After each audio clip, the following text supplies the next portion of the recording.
Hi there. Welcome to the Better Learning Podcast. This week we're missing Kevin Stoller, but don't worry. We've upgraded. So we have Matt Rogers, our podcast director, and our occasional chaos coordinator joining us with our guest, Olivia Graf, who's picked the true classic original Annie. What made you pick this, Olivia? Yeah, I know it's sort of not really school related, but I do feel like, tangentially it's related because it's set in an orphanage. We do a lot of work with underserved communities and kids and different kinds of learning environments where, it's the kids are being supported. So I felt like, it relates. And also I think it's like one of my favorite movies. I didn't grow up in America. I'm part Swiss. I grew up in Germany and Austria, and my mom's American, and so every year we'd come back to America to visit my grandma and family. And it was the only time I could watch sort of English TV. And we'd go to King Soopers grocery store and rent the VHS tape of Annie, and I'd watch it all summer long. So it's been a while, but I rewatched it the other day, and I still know all the songs. So Oh, you and me both. I told Matt yesterday, I was so excited. I'm like, I love when people pick musicals because I'm such a musical nerd. Like, I'm here for it. So, okay, so let me take a step back too, though. I can introduce you, and we all know you're great. You're Olivia Graf, right? But tell us about you. So, where are you from? What do you do? Like, it can be super brief because you said, it's something that we do. So, who is we and what do you do? I am the design principal and partner at A4E, Architecture for Education. We're based in Pasadena, California. We do, as the name says, 100% education. But again, that, isn't just classrooms, as we all know, that is a whole broad range of different types of projects. So we focus on anything that is related to lifelong learning. Okay, awesome. Well, Matt, this was your first time watching it, right? Oh, First time, yeah. I'm I'm so embarrassed sad the to for say your, that. original, for your right? childhood. The The original original. one. I Okay, good. watched the original. I got to ask you, Olivia, how many times have you seen it? This was my first. Was this like going on your like 100th? Probably hundreds, probably. Okay, Yeah, I so mean, so I'm well, gonna like leave a lot of the details to you guys, but I definitely have some takes. But yeah, same thing. I was watching this last night with my wife Taylor, and same thing. Like she's sitting there singing every song. I'm like, man, I feel very out of place. I'm gonna be on with Olivia, who's watched this 100 times, Carla, who told me she loves musicals, and Taylor's sitting there singing all the songs. So I'm like, I was out of the loop. But I will say a lot of the songs are catchy, and I've had Tomorrow stuck in my head a little bit today. Yeah. So. Oh, It's just well, too I went back and helpful. oh, it is. Well, I don't know if you can see it or not, Olivia, but I titled the podcast episode, Oh My Goodness, Oh My Goodness, because that's just one of my favorite things when the little girl is just like, Molly, Oh my yeah. goodness. Oh, yeah. And I'm terrible with names, so maybe Matt and I can compensate for each other, but I wouldn't say 100 times, but I've seen it a lot because it was really one of my favorites as a kid too. Mm. Okay, so then let's just get into it. Like, let's break it down, right? Because while it's not necessarily school related, like you said, the environment is not a classroom. You have to look at it from the perspective of like, that's these girls' day to day lives, right? They're in this orphanage. And you have Miss Hannigan. Wait, Miss Hannigan, Oh right? yeah, Carol We Burnett, love she's you, the Miss best. Hannigan, yeah. But, and, and, and I don't even think that there was ever any type of learning. Although I think that in the very beginning of the film, there was a lot of nurturing amongst, the girls, right? And so, anyways, it's just one of those things. I think sometimes Miss Hannigan's a little bit misunderstood, but She just wants she to be definitely, loved, She feels underappreciated, and she kind of comes through in the end. So I feel like at least she's redeemable. yeah. Well, so our first part of the segment, right, is the John Keating Award, and that's just one that like goes to that higher level person who teacher, mentor, that type of thing. Who was your John Keating in this? I know. I was thinking about it. It's a hard one because I feel like there's a lot of like peer-to-peer mentoring. There's also, just different relationships with different mentors, and then even Annie mentors like her mentor. So I think in the beginning, Grace Farrell, the kind of Daddy Warbucks' assistant, or I mean, she's kind of more than an assistant, but right hand lady, I guess. She comes to the orphanage and picks Annie, and so she's kind of supporting her, and she makes it all possible. And I think that goes to, it's almost like what a teacher can do. I mean, that it just takes believing and feeling like someone believes in you, to kind of make that difference. And then Annie's a mentor to oh my goodness, Molly. So takes her under her wing. But I think kind of, the Daddy Warbucks is sort of I think he's meant to be the mentor. He's really stern, but he's this tycoon businessman. And because Annie never gives up, he kind of learns to love, and she brings that out in him, but then he kind of teaches her about the world and other things. So that's a long answer, but I think I'll give it to Daddy Warbucks. Yeah. How about you, Matt? I agree. Yeah. And I mean, again, first time watching this, I did not like Daddy Warbucks at the very beginning. So I would have, at the very beginning of this, said, you're wrong. But I loved the character development that he had and just the transformation that he kind of had there, too. And I think it was even said, I can't remember who said it, but there was a quote in there where, and I think it might have been him, where he even said, like, it's time for me to like start caring and loving, somebody myself too. And so I just thought that was really awesome. And just seeing him kind of transform from like that businessman to being more of that mentor, maybe even like father figure, you could say. So yeah, I'm giving it to Daddy Warbucks for sure. Yeah. Cause he says, I love money. I love power.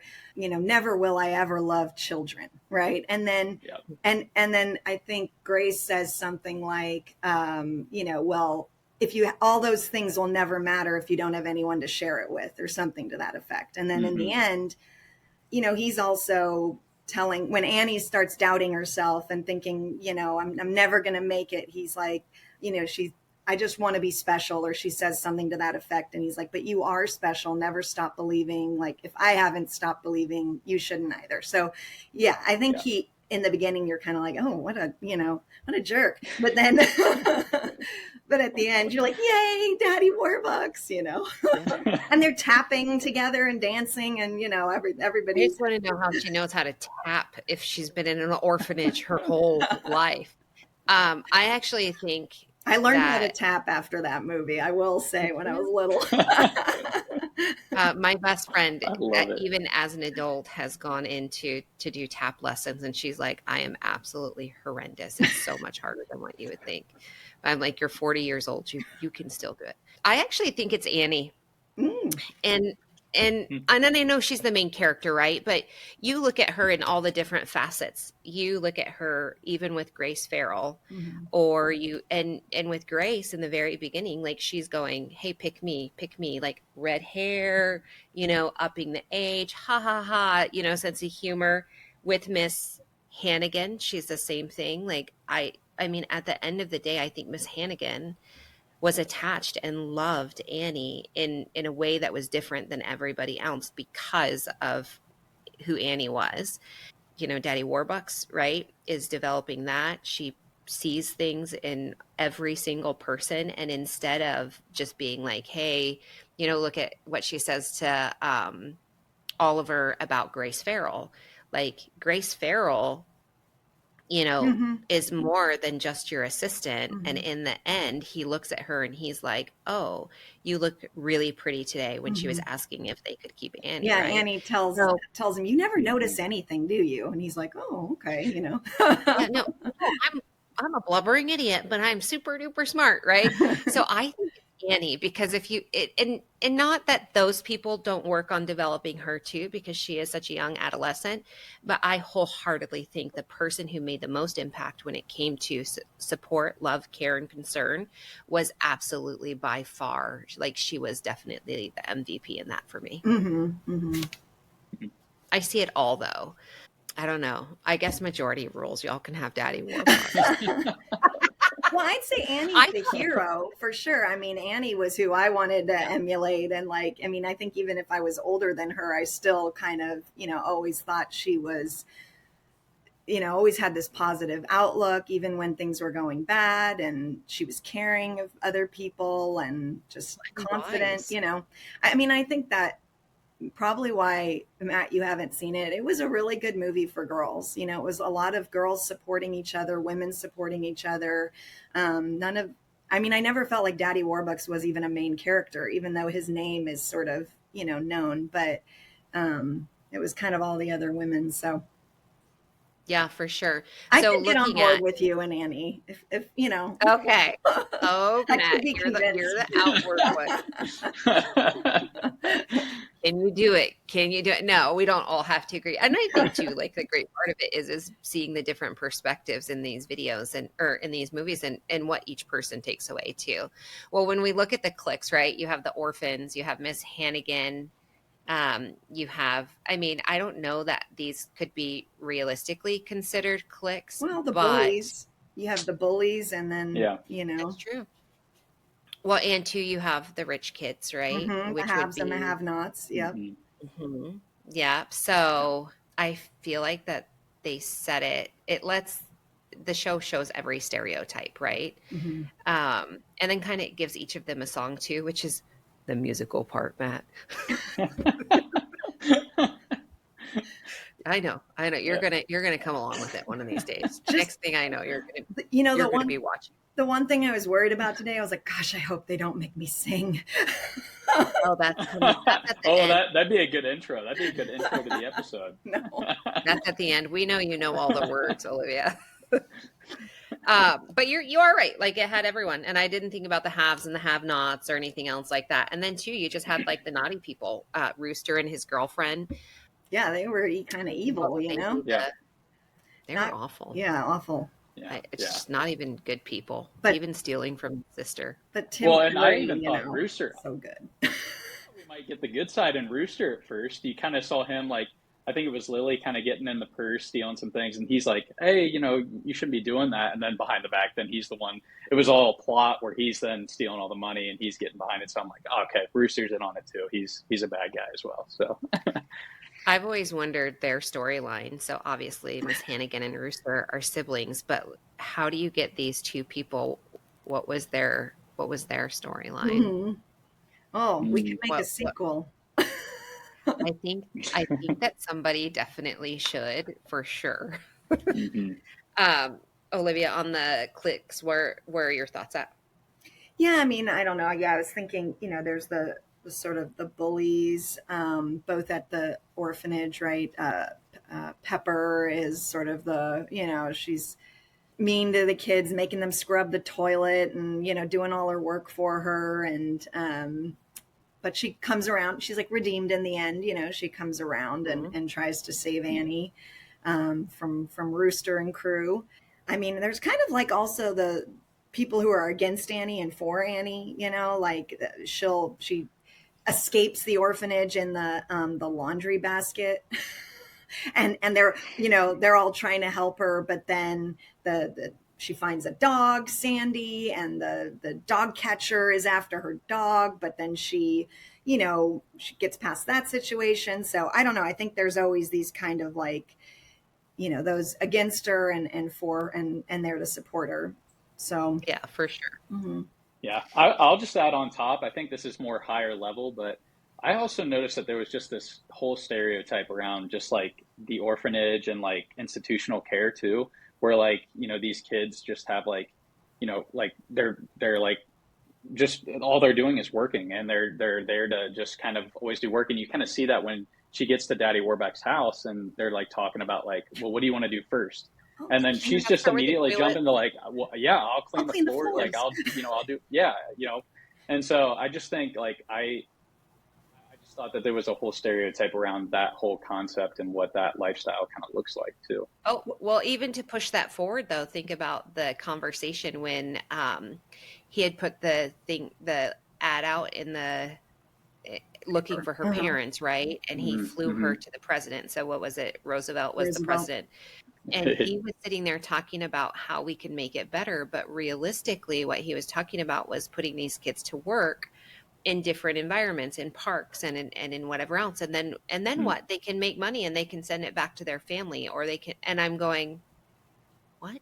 Well, And I thought I would go back and watch that because I don't know. I mean, I was multitasking when I did the refresh yesterday, but I was like, is that child labor? What is happening here? so Yeah. interesting thing, and maybe part of why I've always liked Annie too. My great grandmother, her family, they came over from Italy, and when they had her, this is like 1901, they had too many kids. They couldn't take care of her, and they put her in a basket at the hospital, and she went into an orphanage in New York. So she was in an orphanage, and at that time, I don't know if you guys have ever heard of the orphan train in America, but there were too many orphans and overcrowding in New York and places. And so they put them on trains to go and work on the farms out and be adopted by like Midwest families to go work on the farm.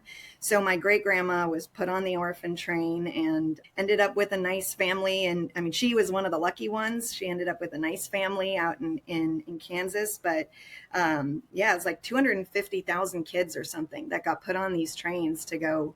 I mean, it was basically it was labor. I mean, they were being Yeah. sold, but basically adopted. So I think the intent was good, but yeah. So I think orphanages probably they weren't.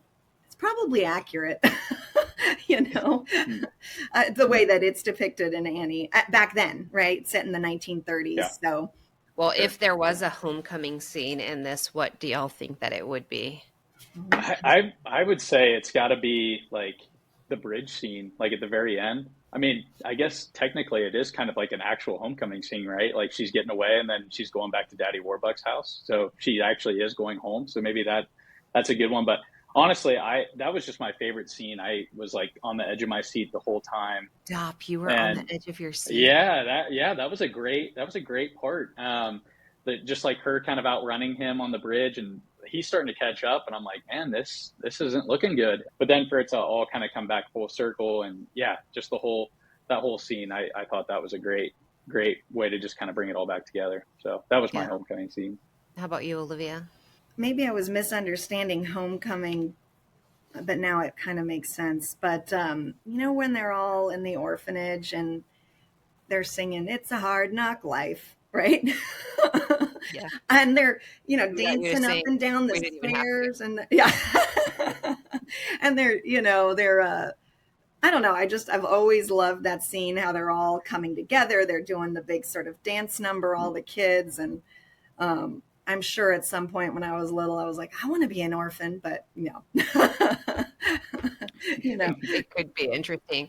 Yeah, mine was, I think, and I maybe I have the homecoming scene wrong too, Olivia, but I think the let's go to the movies. And he's like, Oh, yeah. fly out Oh radio, yeah. city music hall, we're going to a Hmm. movie. And while that's not realistic, I mean, I guess if you're freaking Elon Musk in 1922, for sure, it's probably realistic, right? But I think that was like that pivotal point in the movie where Oliver's heart had softened and realized where she's like, it's okay, don't even worry, right? Like, Mhm. and in some ways she manipulated him, and that's okay because whatever, she's an orphan, like she is where I she's guess at. we'll But I think never that get to was, go to a movie. yeah, but I think that was the pivotal point to where Uh-huh. he Hmm. took a break. He looked around him, and you could see it in the scene when they were sitting in the movie. And two, after that movie, he took her. They when they went back, and Grace was putting her to bed. He's like, "How did you know how to do that?" And she was like, "What?" And he's like, "Put her to bed."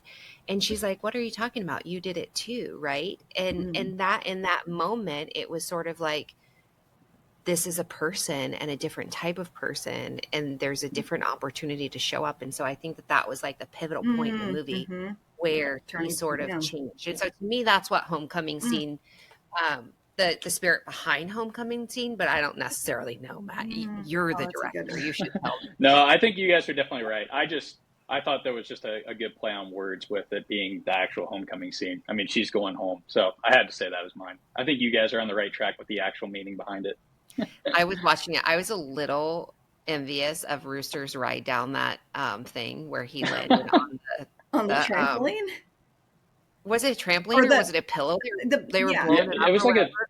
But I was yeah, like, yeah. what a cool capture, right? You just got the ride of your life. Like you could never ever get another one like that again. Well, it's funny you said that because that definitely would have been my unrealistic for how high they climbed, how long they were climbing up for them to land, for him to land on that little trampoline and for it to just like catch him. I think that's crazy. But Definitely. if it works, maybe it does. Maybe it. I mean, if so, I agree with you. That'd be a lot of fun to try. But I just I don't. mean, I think that's I just got unrealistic. back from Six Flags. That looked like something we did there. Well, when we look at the class clown, right? And so class clown, not necessarily the typical class clown, but more so the person who stole the show. There's a couple people in here that I thought were a little understated in character Mm, wise. What would your class clown be, Olivia? Miss Hannigan. I mean, I don't know. I think even when I was younger, I would laugh at her, and she never really terrified me. I just thought she was funny. But when I was watching it the other night, just rewatching it, I mean, I couldn't stop laughing. And I think all the words to the songs, like when she's singing Little Girls, they're just so kind of clever that I never really put it together when I was maybe younger. But yeah, I mean, her facial expressions, she's just so, I mean, she's not the class clown in the sense that she's a class clown, I think, of the movie, not necessarily in sort of as part of the plot. Yeah, the traditional. Yeah. Yeah. Hmm. How about you, Matt? Oh, I mean, I agree. I feel like it. I wanted to try to come up with somebody else, but Miss Hannigan, like, I feel like to Olivia's point, like, just her facial expressions, like her whole demeanor, like, I feel like everybody has somebody in their life, like family member, friend, whatever it is that they like. It's like they're Miss Hannigan. Like they can just kind of like see like the correlation there. And yeah, I was the same thing. Like throughout the songs, the little girls, I was cracking up at a lot of those things. So. I think the easy answer is her. I also say, as kind of like a dark horse candidate, is Rooster. I feel like he had some good comic relief, even throughout some of his scenes. And he's not as big of a character, obviously, as Miss Hannigan. So he had some things in there that I was laughing at. But What was their yeah, life like? Where did they come from? it's Who raised these people? I think Miss Hannigan was absolutely ridiculous, right? As I fall off my chair. And I even that scene where they come in and they find the locket and she's walking away and she's like dancing and whatever else. And I even think like her dancing is pretty Oh my ridiculous God. as well. It just makes me laugh. But oh my gosh, what the heck is his name? All of a sudden I had a brain lapse. Who's the guy in the white, the security guard? Oh, Daddy Warbucks is security guard? Yeah, Oh, what's Punjab. oh yes, I think him. Like he wasn't silly, right? But every scene that he was in, it was like, she gets there and she has this dog who Oliver didn't like, and he puts the dog to sleep and makes it calm, right? And so I think in every scene that he's in, and even that final scene where Matt, you talked about the homecoming scene, he's on the helicopter and like propels down on a rag, by the way, grabs this child. And so every single time he's sort of there, and in every single scene in that he kind of does like steal that scene that he's in. So Mhm. I think But he'd be like a really under. he's also kind of that's a good pick. inspirational because when he does propel down on the sheet or the whatever it is, and he's like, "Hold on, Annie, hold on." There are hundreds of feet in the air, and she's like, I can't," and she's crying, and he says something like, Buddha says a child without courage is like a night without stars. And I was just like, oh, that's Mm. it's so sweet. So that, Dang Buddha. yeah, I'm like, I think they got their whatever. We won't go into the stereotypes. I think they got that mixed up a little bit. They got a little wrong. Yeah.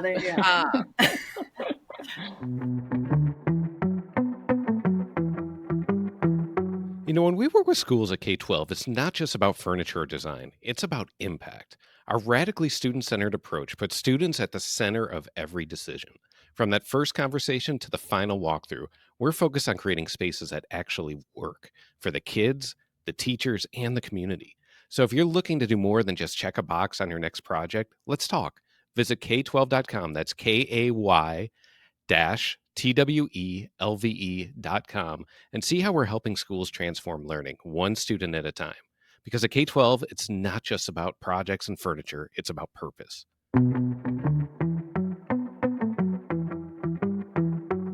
Okay, so one-liners. One-liners. So, you know how you said, "Oh my goodness, oh my goodness"? I mean, I still say that. Everyone's like, "What? What are you saying?" I'm like, "Oh my goodness, oh my goodness." And then the other one that I say too is like, and it's not from, it is in this movie, I realized it, but I say all the time too. I'm like, "Oh golly." Oh. And my kids make fun of me, but I do say it. Matt, you're smiling. You have one. Oh yeah, I thought this was a dead giveaway for me, but leaping lizards. Oh yes. I've even had I've had family. I've heard people say that so many times in my life. So Did you just hearing make that the connection today?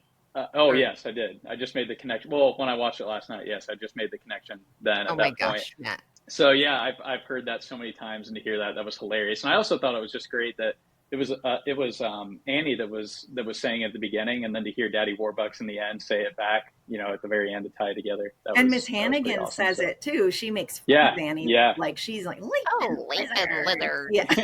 Yeah. Well, the only one missing, right, is the sun will come out tomorrow, which I don't know if that's a one-liner or if it's, whatever, it's part of the song. But I do think, growing up, I watched this a lot too, Olivia. Good, I'm And glad. no, listen, you were not the only one, but this will tell you what my childhood was like. And we were seeing it. My mom's like, "Tomorrow never comes." So I mean, I guess that's true. It's always today. Tomorrow's today, but yeah. So well, but in the song, it's you're only a day away. Basically, like you're only a day away from tomorrow. So it's just saying that if you keep looking forward, you're gonna make it. Like, Yeah. So I don't know. Well, maybe my mom was onto something, because if you keep striving for tomorrow, but it never comes, you're going to continuously be striving. Yeah, exactly. Well, I guess, and that's why you have the drive you do today. There you go. We have finally, muddled that all down. So realistic or ridiculous? Realistic or ridiculous? Do we feel like the movie overall? Yeah, just overall. Mm-hmm. It's over the top, but I want to be dancing through life, kind of. So, I mean, I would love to be adopted by a millionaire. Yeah. Oh yeah. Or a billionaire. What is he? A bazillionaire? Yeah. I don't remember what it was, but he corrected it. He made some comment like, "Oh, and then I made my first 100 million." And she goes, "What, or wow," or something. And he says, "Oh, that was a lot of money back then." I'm like, in the 1930s, that was, I mean, that was like billionaires. Yeah. Well, obviously, right? Like, I'd be inclined to say it's ridiculous. Well, I think there's a lot of unrealistic. I think there's a lot of realistic in it too. The one thing I thought that was really cool, and this, I don't know if it ties into this, but I thought they did a great job at finding the actor and actress for Franklin D. Roosevelt and for Eleanor. I thought they looked spot on. I mean, for that. So that was something I thought was cool. I agree. Well, but I think realistic, they have people supporting each other, people, I think, the sort of the main themes, people that are good-hearted, people that are bad-hearted, and I mean, this was also during the Great Depression. So, the seeing how people lived in the kind of the have-nots and versus the opulence of the really rich people. So I think there was a lot of, I'm going to say historically sort of, well, don't tell this to someone who's really into history, but I mean, somewhat valid. I think, I mean, I wasn't alive, but I mean, I imagine I watch a lot of period dramas. So, You're like, I got this. I was surprised at how many references there were to politics in it, right? And I mean, granted, the film was made in 82, not necessarily 1922, but the number of references and two, that they are actually realistically still, the way that people see it now, in terms of the differences of, which party you lean towards. But I meant to look back and I didn't, like politically what was happening in 1982 that made that much significance. And I mean, I was a kid. I was under 10, so I don't even remember that.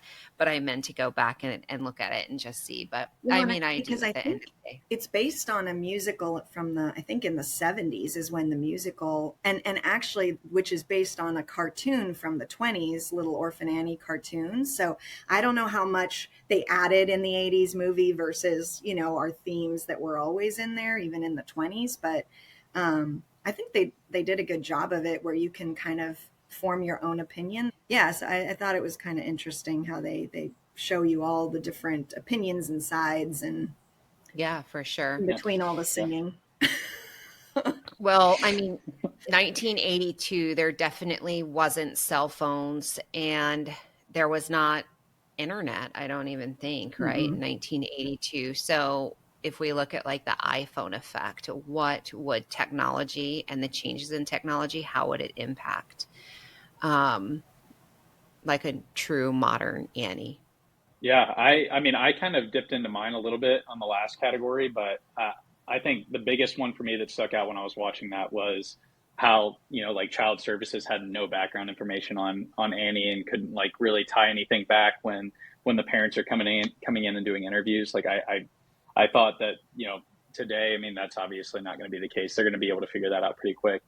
But iPhone effect, like I was trying to tie this into like even maybe like orphanage today. Like I wonder, like, I mean, like how can kids kind of get their name and like their personality out there more to people and to potential parents? So I think that's always interesting to me is how that could be portrayed differently in today's world compared to that.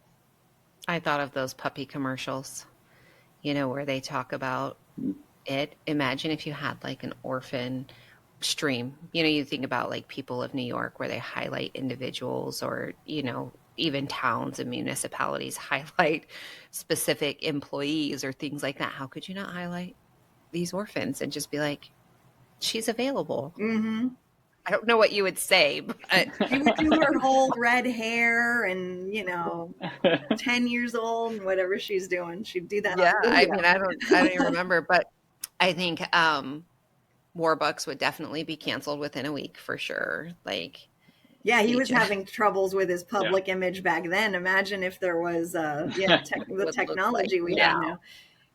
And then Miss Hannigan would have like a single ladies podcast or something for sure. I would listen to that. I would too. So would I. And also, when the girls were going to save Annie, they could have gotten on their phones with GPS, found where they were supposed to go, and since he gave his address out to hundreds of people, the whole world. Yeah, but yeah, they would have been able to take an Uber over there. They wouldn't have had to walk all those miles. Yeah, absolutely. Or even Uber, right? Not that they would have had money for it, but yeah. That's a good point too. In that scene where they're all coming, like they probably would all have a group chat. Annie'd be telling them like where she's at, where they're going, all that stuff. They'd have a group chat going with all of them to. Yeah, but who would have the cell phone? Probably the mean girl. What was her name? Oh, Pepper. Pepper. It would have been Pepper. She would have hid that cell phone and not given it to them in the toilet for sure. When we look at substituting characters, right, is there anyone that you would substitute? I mean, I don't know actors from 1982, but we could like go modern day. I mean, Carol Burnett, Tim Curry, Albert Finney. I mean, you can't get better than that. They're so good. Yeah. So I don't think so. I mean, but I'm fine. For Miss Hannigan, a modern day Miss Hannigan would be Lizzo. Oh, that's a good one. I don't know. I was thinking. Is it bad that I don't even know who that is? No, you're better off. Don't feel bad. Don't look it up. Don't Google it afterwards. Yeah, okay. Don't Google. That's a good one though. I said as a modern day one, Melissa McCarthy too. I didn't want to say, yeah, Lizzo is definitely way better now that you say that, but I said Melissa McCarthy. I wasn't even going to say that because I feel like, again, like just where this was placed and everything, I don't think you could get better than what you have right there. But if I had to, that's one I have. Yeah, Matt, you have to help me with the next category. So it's the hags, right? The have a great summer. The final comments that would be written in a yearbook that has the lasting impact on this movie. Okay, so if I'm looking at this, if I were to think about it, I think ultimately like the movie is about hope, right? A found family, a belief that life can be better type of scenario. And I think that the relevance that it had in 1982 and the relevance that it has now is ultimately still the same, right? And because decades later, that is never ever going to change, because at the end of the day, everyone is, or I think most people, right, are looking for positive things, things that inspire us to have hope, things that, you look at family as a foundation, and two, like, our family isn't always necessarily our biological family. It could be found family in relationships and things like that. And so I think, if it were me, that would be my have a great summer, my hags component. And Matt, I don't know, you're the brainchild behind that. So I mean, is it, that's what I write in the Annie's yearbook is. Yeah, I mean, yeah, I think that's pretty on that's pretty on track there. Yeah, I always kind of write it as like if I was in the film, like what would be my like one thing I'd write in the yearbook to end it off, and mine was thanks for the memories. I put that like I just feel like for Annie too, like I feel like she definitely cherishes a lot of that. She even cherishes a lot of like her family, where she comes from, those kinds of things. And so I can just see where she kind of cherishes the whole ride of her journey. And so that's kind of why I put thanks for the memories as my quote that I think she would write in the yearbook. Yeah. Well, I think too, like, appreciation for something different. Like, imagine how much appreciation someone like Annie would have. Well, where do we think that they are now? Miss Hannigan is leading up the Daddy Warbucks Foundation for young girls. Miss Hannigan? Yeah, Miss Hannigan. She turned around. She was riding that elephant at the end. She's all on board. Oh, I guess that's valid. She changed. She redeemed herself. Yeah. She now Okay, I get it. finally realized she loves Annie and she's going to support little orphans. Is that She just knew my all along optimistic she loved view? Come Annie. on. She always knew she loved Annie. That's the reason why she didn't want Grace to take her. Like, that's the reason why she always, singled her out. Well, she didn't No, know it. She didn't know it until she was about to lose her.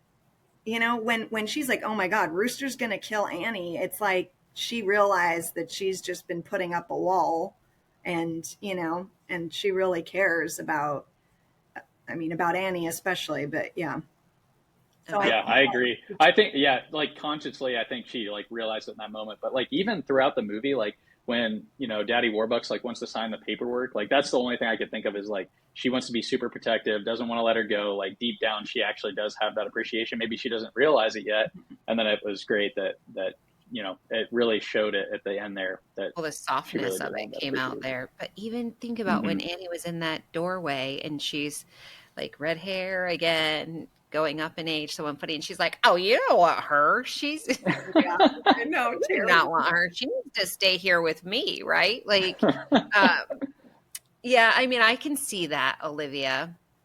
I think Annie would probably be running that nonprofit though, because you think about, she walks into this billionaires whatever life and now has every opportunity to have philanthropic experiences. And then too, like, think about what Theodore Roosevelt was proposing. So Mm-hmm. imagine that Hmm. at a national level with the help of Oliver and Grace. Mm-hmm. I think Oliver and Grace are married for sure. They finally decided that they like each other, and Grace admitted she was obsessed with Oliver for sure. They could be writing co-parenting books or parenting books now. I How to think react he's I to think that's retired. children valid. from I think he's orphanage to, retired, and Annie took over and is actually doing good with all of that money and sharing it and I yeah. think she's Miss Hannigan's boss, though. See. Oh, for sure. Yeah. I agree with that. Rooster and Lily are definitely in Oh jail. yeah, There was not a prison. good Oh quality yeah. about either of them. I think that that's all of the main Yeah. characters. Although, why can't I remember her name, Olivia? Who's the bully? Oh, Pepper. I think Pepper's working with Annie. Mm. I think she's the spokesperson for whatever it is. She is their executive director. I've just given her that title. Oh, this one is always a hard one for me, Matt, because I Oh suck yeah. at music, battle the bands. And this obviously, I don't think that there's well-known artists in here because it was more musical. I don't know. I mean, I was Yeah. a kid when this came out, but music. This Yeah. yeah is the singing portion of our Uh-uh. podcast. I was about to say, this is One where you song. come in, Olivia. Oh, shoot. I'm excited. I'm going to turn over the mic to you. No, this was good. When we initially made this one into the series here, it was all behind just some of like the background music and things that kind of get underappreciated. But in this one, it's obviously being a musical, like it's very featured. But mine was definitely Little Girls when Miss Hannigan, like just again her facial expressions, the just her whole demeanor in that song is hilarious to me. So yeah, Little Girls was my winner for Battle of the Bands. Was it? That's my favorite too. Someday I'll like step on their freckles. I mean, it doesn't get better than that. But think about who was freckled. It was Annie who was freckled. Like I don't think any of those. Straighten their curls or something like that in bed or whatever she's threatening about all the mean things she's going to do to little girls. And the best part is, even though she's saying that the whole time, she's the one getting her foot crunched every time. That's what makes that even better. Yeah, for sure. Well, Olivia, I mean, I appreciate you bringing this movie forward, and I've actually enjoyed these episodes of the podcast because it does give us that opportunity to go back. It introduced Matt to Annie. You're welcome. You're welcome from Olivia. That's what I'm signing the yearbook as. Matt, you're welcome. But in your world, I mean, obviously, right, you talked a little bit about work and what you do, but do you have anything like really great going on that? Well, and I mean, I was thinking about in context of the movie, something we were talking about earlier too, with the orphans really being treated poorly and what that must have been like, and if that was realistic or not, and such. But we were working with a continuation high school, and they had a lot of gang problems and stuff in the past, and the principal was just like a huge champion. I mean, he's like Grace and Daddy Warbucks and everybody all rolled into one. He's just a big supporter of these students. And for a long time, it was that these are like throwaway kids. That's actually how he would describe how the community and different people thought of them. Oh, they're throwaway kids, and they're never gonna amount to anything, kind of a thing. And they instituted this wellness program and working out and weightlifting, and they saw a correlation to the students. Actually, had better attendance, their grades were going up, they cared more, there was more sort of community within the school. And the project that came out of that was a gym and fitness center, but just working with the kids and talking to them afterwards, after the building was finished, we were asking them, what impact does this have on you? And a lot of them said, it shows me that the community cares about me, that there were all these resources given and in support of my learning. We're not in it alone, and that the community really cares. And that always really impacted me. And I was thinking, we have, some other projects that are like that too. I just think maybe that's all along why I always kind of liked Annie too, and why I feel there is a correlation, because it isn't about the classroom setting or what you're learning. It's, that there's people there to support you to kind of become who you want to be. So I think that, anyway, I don't know if that answered your question, but No, and you do think about it, right? And a school is its own community, Mm-hmm. right?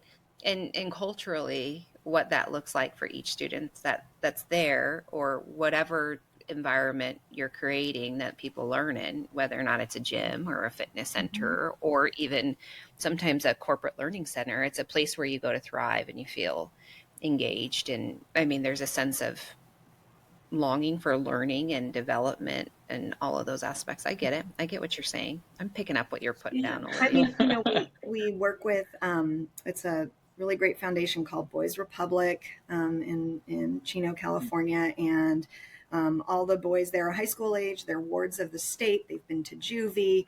They basically go and live at this facility, and they are taught a skill. So auto mechanic, masonry, agriculture, and culinary arts. And we did a culinary arts facility for them. And I mean, it's just like the opportunities that they have now because of those kind of, not just that it's the facility, but that they're given, better ways to learn and these professional settings.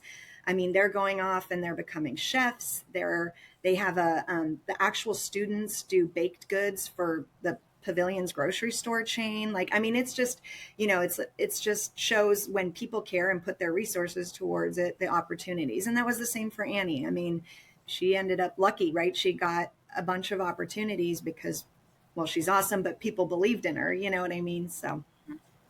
Yeah, absolutely. All right. Well, Matt, what do you got to say about that? I can't top any of that. That was perfect. Yeah. Olivia, all I got to say is that all seems very radically student-centered, and I've got the shirt on to represent it. So that's how I'm ending it.